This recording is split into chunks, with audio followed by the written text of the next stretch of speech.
সভাপতি যে বাজারে তুমি বাজার করো, তোমার ইমাম সেই বাজারে নিত্য বাজার করে। যে শহরে তোমার ছেলে লেখাপড়া করে, সেই শহরে ইমাম সাহেবের ছেলে মেয়ে পড়ে।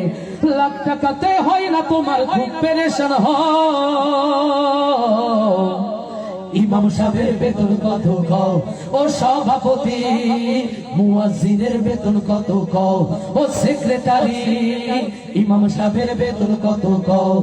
নিজের বাড়ি থাকো তুমি ইমাম ভাড়া ঘরে, ইমামত ওষুধ কেনে রোগে সর্দি জ্বরে। আচ্ছা ঠিক না জ্বরে? নিজের বাড়ি থাকো তুমি ইমাম ভাড়া ঘরে, ইমামত ওষুধ কেনে রোগে সর্দি জ্বরে। ছেলে মেয়ে দুজন তোমার ইমাম সাহেব চার, তার খবর তো সেক্রেটারি রাখলা না একবার। হাসর মাঠের আদালতের প্রস্তুতি চালো।